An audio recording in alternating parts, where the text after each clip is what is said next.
Morning, everybody. We're going to have a bit of a tight session here this morning for the first presentation, but we're going to get back on track at 11:15 with the next one. So keep your break short after this talk. But thanks for coming to the developer focus track for today. We've got some great stuff lined up all throughout the day, including 3 presentations from in-depth, deeply understood technology evangelists, engineering direction from within Couchbase. And then we have got 3 great customer and partner and sponsors actually talks in the afternoon as well. So please come back later and hear from our own staff, from PayPal, from eBay, from Amazon in the afternoon as well. Please, we're really looking forward to all of these sessions. Who here is already a developer on Couchbase, using Couchbase in development? And who's coming to learn for the first time the best practices for, well, you're in the right session. Thanks for coming. Our first session speaker is Senior Director of Engineering, specifically focused on the SDK side of the equation. Matt Ingenthron is going to introduce getting you started on your best practices and the landscape around Couchbase server and software development. So thanks.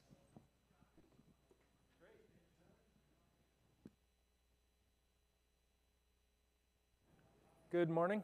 That's better. Okay. So how was that morning session? Good?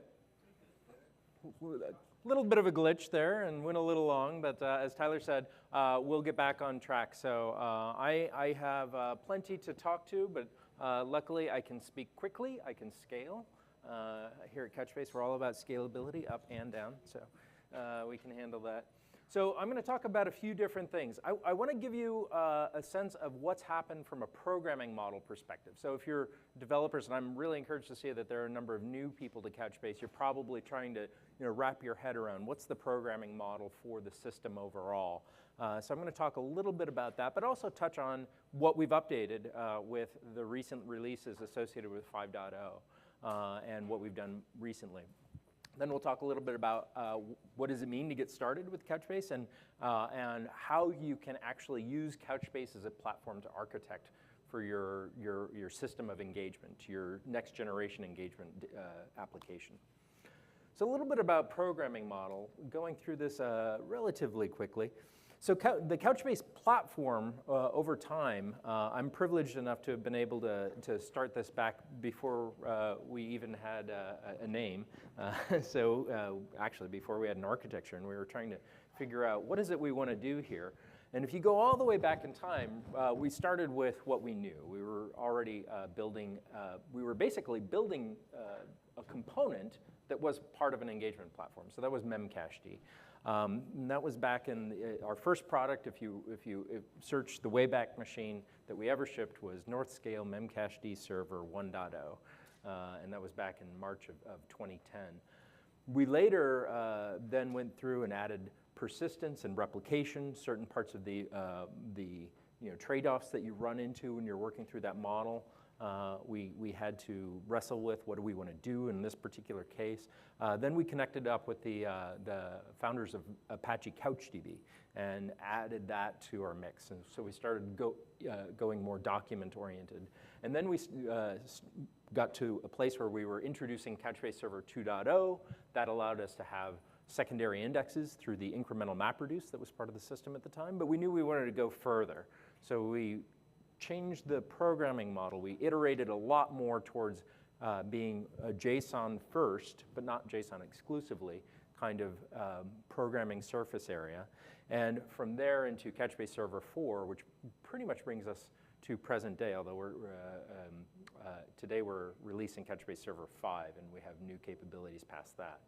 So that just gives you a quick sense of it. But realistically, what's emerged is this Couchbase data platform, where at its core, at this core database engine, it's all kind of built on the idea that you have elastic scale, that you can grow it and shrink it as needed, that it's a memory-first architecture, that we are really designed for modern applications, kind of modern latencies, the sort of situation where if somebody's looking at their mobile phone and it takes too long for a page to load, then whoops, they're going to be distracted by a notification, go somewhere else, right? I like Peter Finter's 8.25 seconds for average human attention span. That's very much true if I look at my nephew. And we added a set of services on top of that that you need to be able to work with.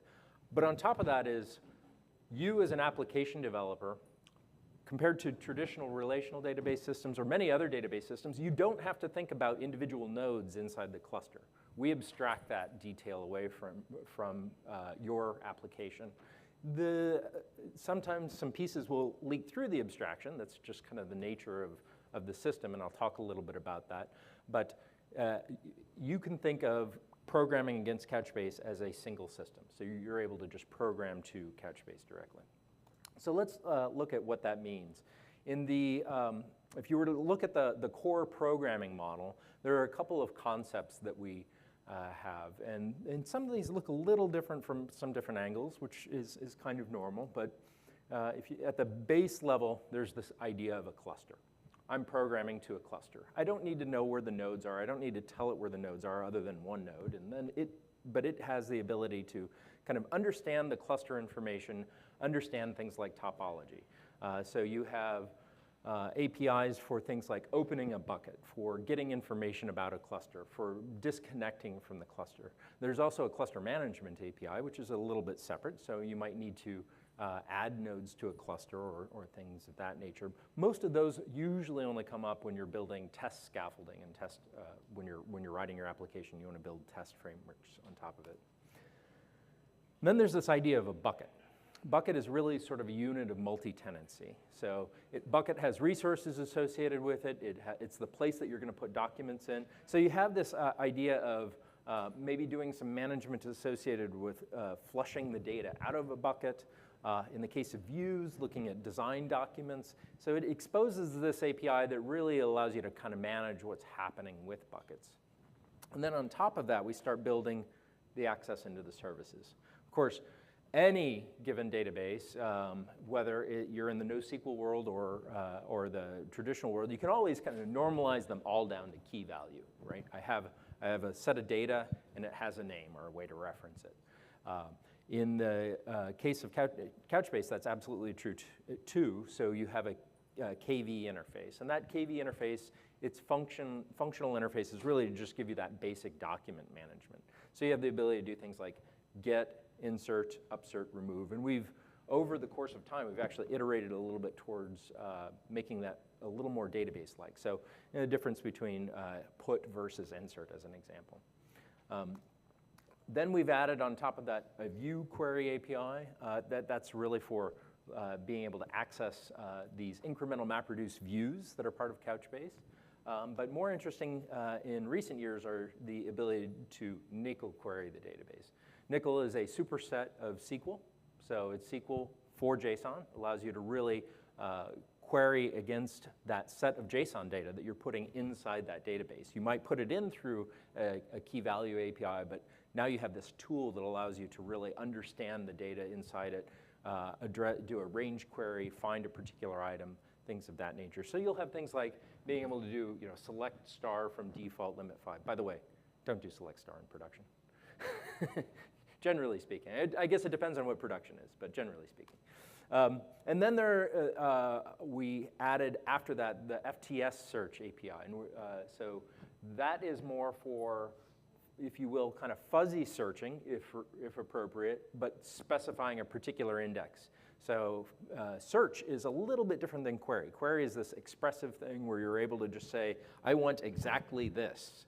And search is actually sort of the opposite. You say, I want to define an index, and I want to define different analyzers that create that index, and then I want to fuzzy search, if you will. I want to not exact match. You can exact match there as well, but it's a little bit of a different paradigm, and both are frequently needed in sort of engagement style applications. So that gives you just a quick overview of kind of the programming model and how you can think about programming against a Couchbase cluster. Now, our goal is not just to stop there, right? We don't want to just give you that API and say, hey, great, here you go. You got an insert, an upsert, delete, a few other things. You know what to do. But really, we want to take those core cluster capabilities and then match them up to platform idioms.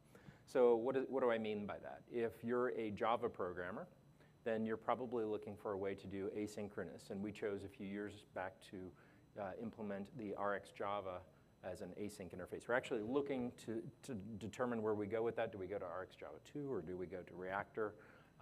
We actually have some thoughts on that, but we'd love to hear what you'd like to see. If you're on .NET, you probably want async and await as a way to do asynchronous.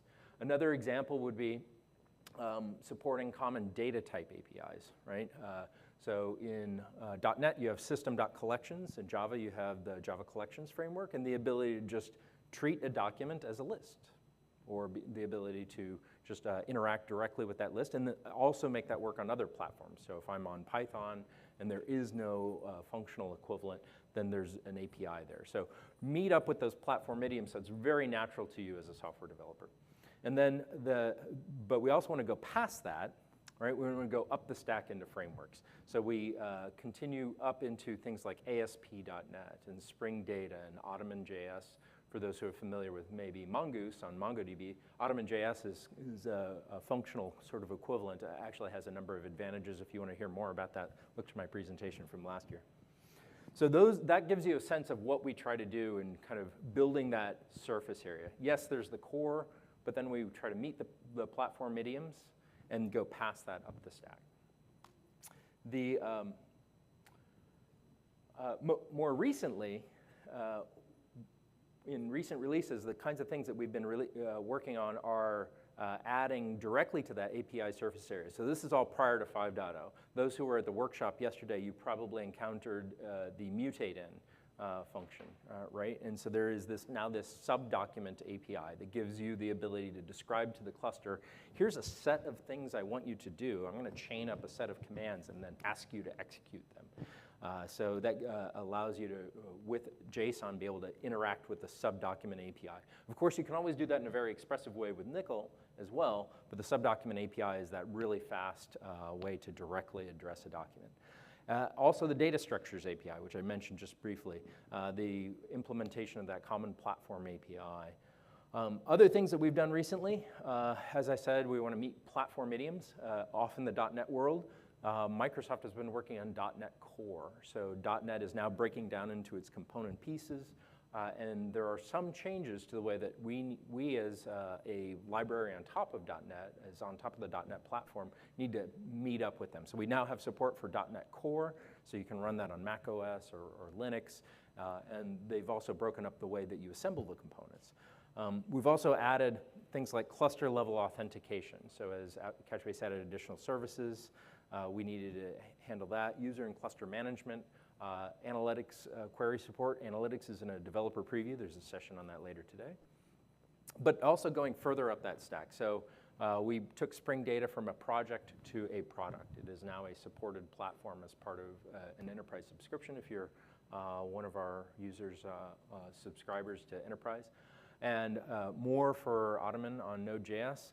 We took the Apache Spark connector. We developed a Spark connector as a way to interact with Couchbase, Kafka connector, and even some new open source projects. So Rust language support. So there are other platforms, other new programming languages that are coming into being. And so we want to start to do some early work there and see if there's community interest in it.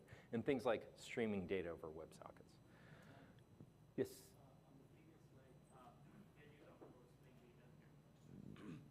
On the previous slide, when you talked about the Spring Data, what do you mean by that? I mean, we didn't have Spring Data support at all before, and now that we have added? I'll talk more about that, actually. So certainly, I'm going to touch on Spring Data here in a future slide. And if I don't address it at the end, I can certainly take questions. OK, no problem. Thanks. Cool.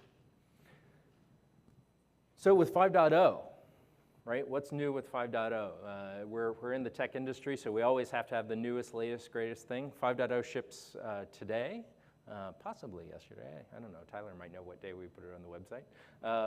But what's new in Couchbase? Now we've shrunk down the amount of time for auto failover. So we now have fast failover. It used to be 30 seconds or so to declare failure and initiate failover. It's now down to something like 5 seconds. And realistically, for the failover to propagate, might be about 7.5, 10 seconds. So now instead of that alert coming up in the middle of the night and you having to stress out for 30 seconds, by the time you see the alert, the failover may have actually already handled it for you. So that's out of the box. Data access convergence for Couchbase Mobile. If I was honest, right, a couple of years ago, we didn't have the best of stories about how you can use Couchbase Mobile and Couchbase together. And now we are moving in a direction that allows you to really interact with that data on multiple platforms. New diagnosis abilities. So we've extended the logging, and we've added a feature that it's one of these features that gets us more features. We have KV error map, which allows us to describe to the SDK how it should behave when, say, we ship Couchbase Server 6.0. So now we have an SDK that's effectively programmable by the cluster, if you will. So as we introduce new features, an old SDK is still going to be able to be compatible with those new features, know whether to retry or do an incremental back off and retry. And of course, the other big things, full text search, ephemeral bucket support, and multi-cluster awareness for Java. We also have been working on adding framework support. So this is going back to what I was talking about. So with .NET extensions, so in the .NET world, we've now introduced a new project called .NET Extensions, and that gives us the ability to ship those things that work with the .NET Core platform idioms. So we have session and caching providers for ASP.NET and dependency injection for .NET, generally speaking. With respect to Spring Data, Spring Data started as a project, then turned into a product. We contribute that directly to Pivotal, and it ships as part of their release lifecycle. And we very recently, Spring decided to go after reactive programming interfaces, which was awesome for Couchbase because we already had a reactive programming interface all the way from the database up through the Java stack. So in Spring Data K, which is Spring Data's 3.0, we support that reactive programming interface, giving you end-to-end reactive programming. There have also been connector updates. So 5.0 has Kafka updates. We now have Kafka sync support in addition to source support, so you're able to push data into Couchbase as well as retrieve data out of Couchbase. And we had to do some updates to fit inside the new role-based access control. So now with the latest Kafka connector, the 3.2 Kafka connector, you're able to do an authentication as a particular user in the system. And Apache Spark, we have updates as well there for supporting the latest Spark platforms, although that one's a little hard, they keep changing very quickly. And support for authentication in that case as well. So now I'm going to shift a little bit and go into talking about what does it mean to get started. There are a number of folks in the room who are new to Couchbase, and you probably want to get a sense of what does it mean to actually program to this system. So in the ideal case, you have a green field, right? You have this place where I'm going to develop a new application. I'm not bound by any legacy data models. I'm not bound by any historic ways of operating. What would you do in that case? So in that case, what you might do is model your data. Well, first you download and install the server. That takes maybe 2 or 3 minutes, depending on how fast your internet connection is. Then you set about modeling your data. Now you have a couple of approaches here. One is that you can model your data from your application's perspective. One of the Couchbases used to refer to that as being an emergent data model, right? I just start writing the application, I develop my classes, I allow the data model to kind of come out of the way my object model happens in my application. And that's a very realistic way to develop inside this NoSQL world. Or I might adapt my data model from data sources. So maybe this application that I'm building, we have one example of this. For analytics, we take in a GitHub feed. Well, we don't actually define the data model, GitHub does. And that Couchbase works very well for that kind of scenario where you're just receiving a feed of JSON data. Then you pick your platform of choice and start from the get started on Couchbase. Now you can Also, if you're looking to, you can pick up a sample application based on the travel sample data set. We have one of those for each one of the platforms. And those give you a demonstration, sort of a canonical example of how to work with Couchbase, how you would model data, documents the data model, and so forth. However, that beautiful picture of the guy on the green field looking at the wispy sky, the reality is, for most of us, it's not like that, right? You usually have something that looks a little more like this. You've got that maintain module over on the left that's relatively modern, that everybody kind of works with. You've got the legacy module over here on the right that everyone kind of knows and is still working. Then you get this over-architected thing sitting in the middle that has the developer that he won't let anyone else touch his code, right? Then you have this pile of dead code that really needs to be cut out of the system here in the foreground a little bit. And last but not least, you have this cesspool of code sitting in the foreground, in the main foreground here that everyone's just afraid to touch because it might hurt them. So you don't want to be the person who has a defect on that, right? So that's probably a more realistic kind of environment. So how do you handle that? What are your options there? If you're trying to get started in that scenario, the brownfield kind of deployment scenario, you have a few options. You can wrap, you can shadow migrate, or you can use some migration tools. So let's talk a little bit about each one of those. So you want to wrap the existing application. This is actually one thing that we as developers love to do, right? There's no problem that another layer of abstraction won't solve, right? So we will wrap things, and so you can think of that as sort of the Russian nesting doll approach. At the core there's some data, but there's a layer above it, and then there's an abstraction layer. You have a data abstraction layer, and then you have the abstraction layer for the data abstraction layer, and then you have the builder for accessing that. And so you can think of that as the Russian nesting dolls, or if you'd rather have a US-based approach.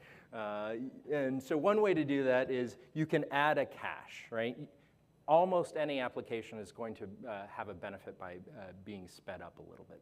So that allows you to get a sense of what kind of data model do I want to build against this existing application. I can start to consolidate data. I can take things that were originally broken up in, to third normal form or whatever, and figure out what's the right data model as I start to use this system. You can also wrap it by maybe, you want to go more engaging. You want to add a Couchbase mobile-based local application feature. So we've seen this in a number of places where people have data, and they need to get a subset of it out as part of a mobile application. So that's another good way to just get started with Couchbase.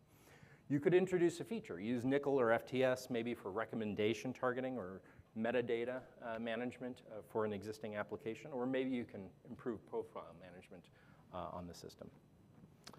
Ooh, I got to move a lot faster. Okay. You could shadow migrate, right?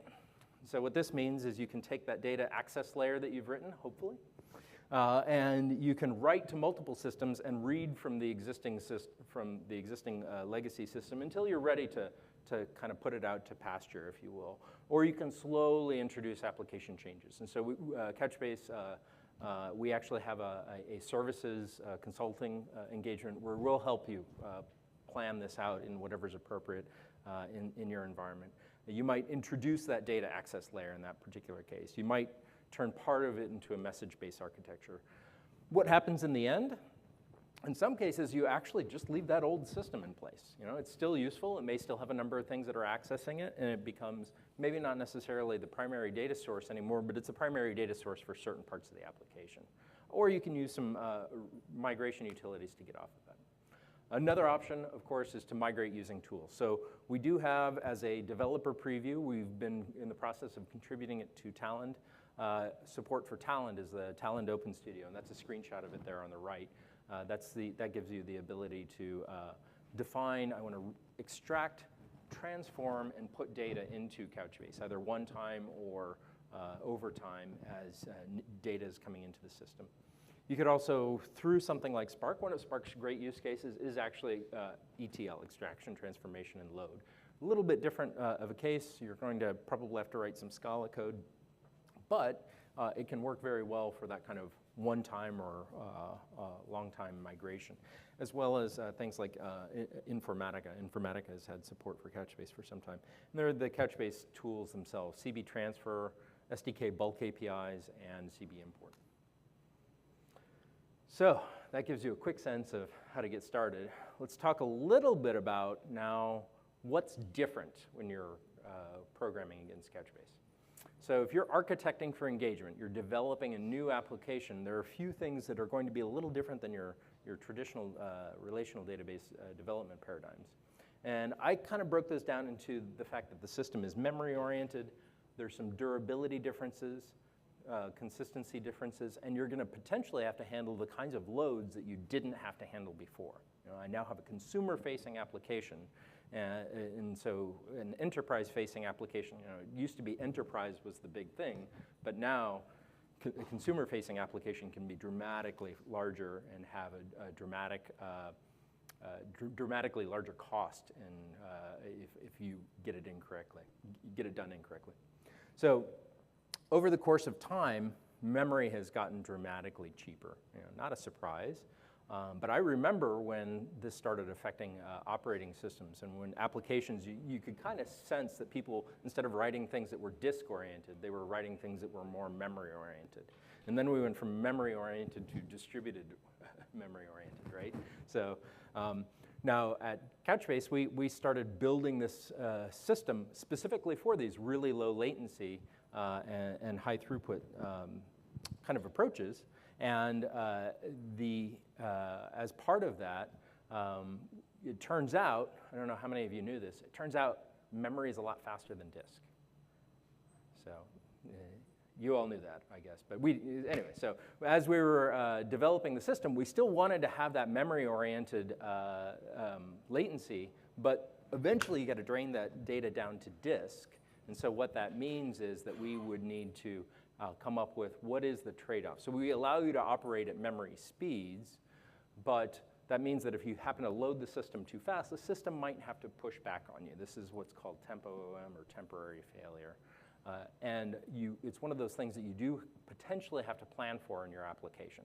Arguably, you should always plan for it, because eventually it's just a fact of life that you can overwhelm the system and it may need to push back on you.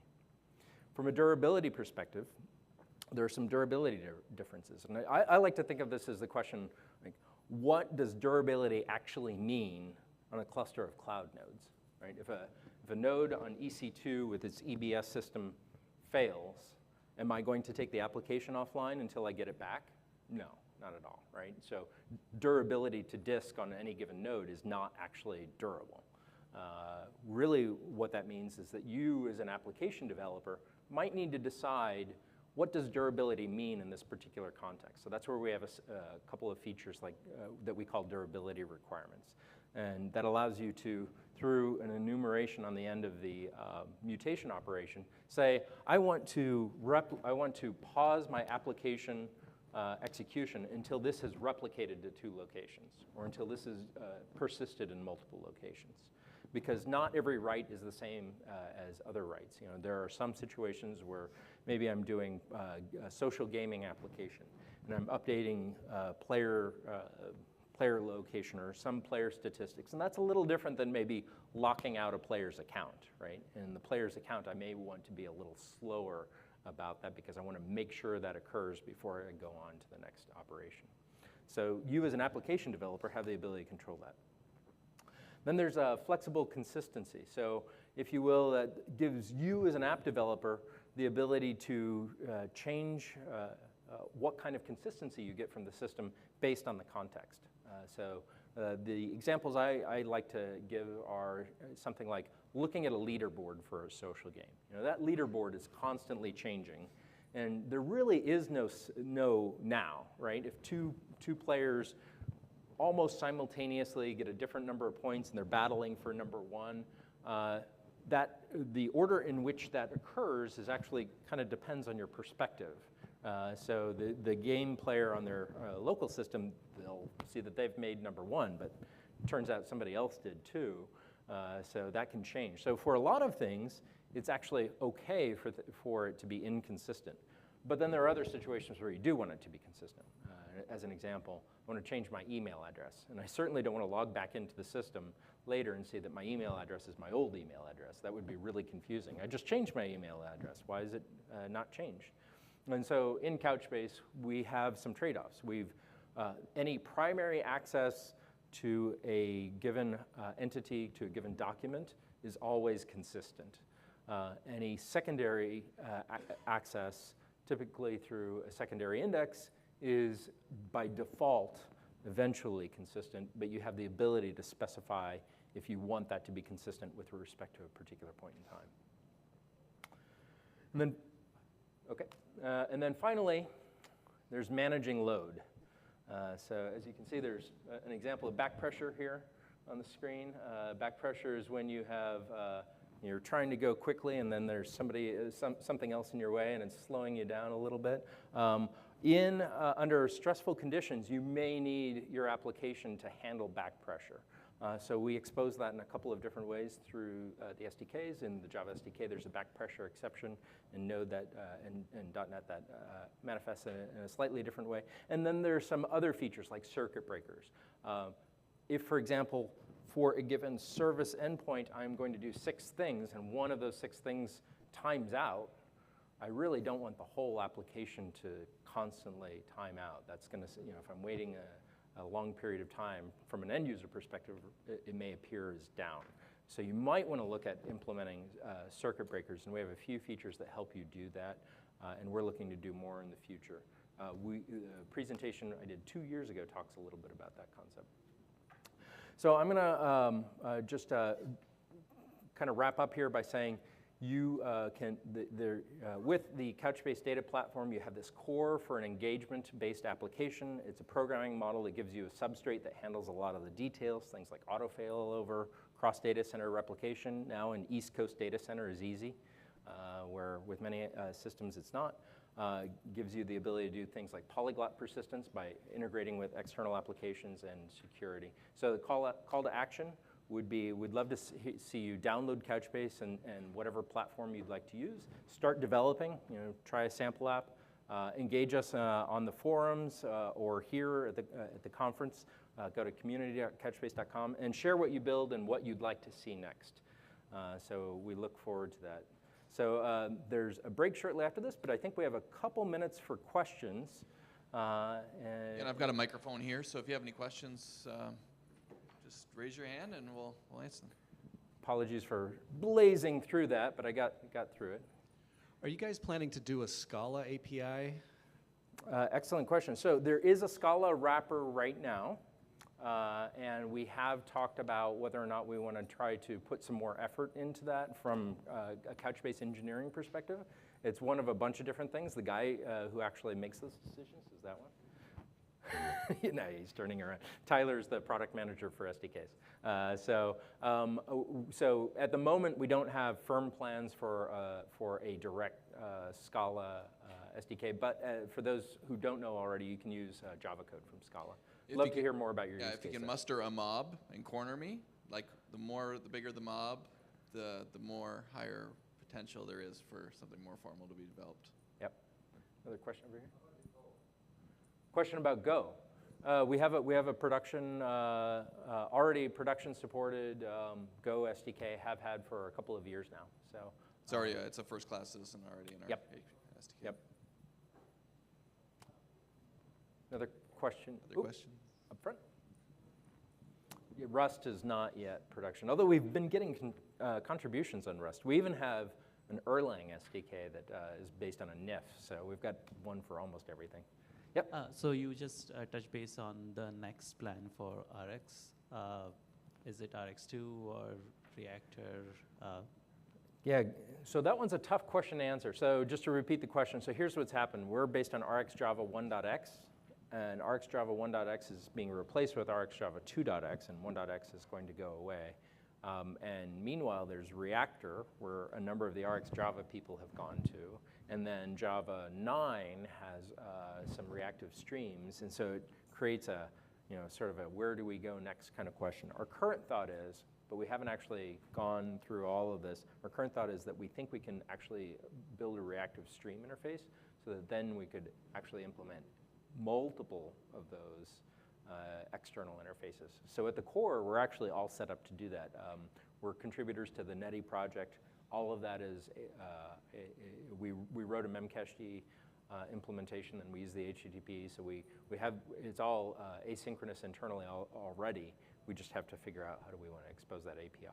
So probably what's going to happen, I'm at risk of predicting the future here, but Couchbase Server 6.0 might actually have a set of major interface changes for SDKs, and that would be one of the places we'd introduce that. Anyone else? We have time, so if you have, you can always corner myself or Matt afterwards as well. We've got lots of the actual SDK developers around as well, so if you want to dig into your favorite language and ask more, you can.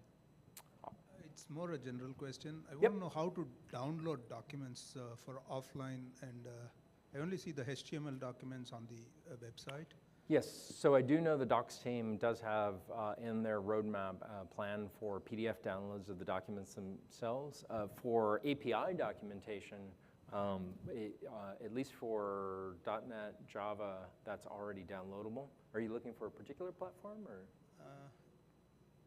In general, like In general? especially Java SDK, Java. Yeah, the Java API docs are available for download. You'll find that on the release notes and archives page, and then the as far as the documentation itself, developer.couchbase.com, they're working on that.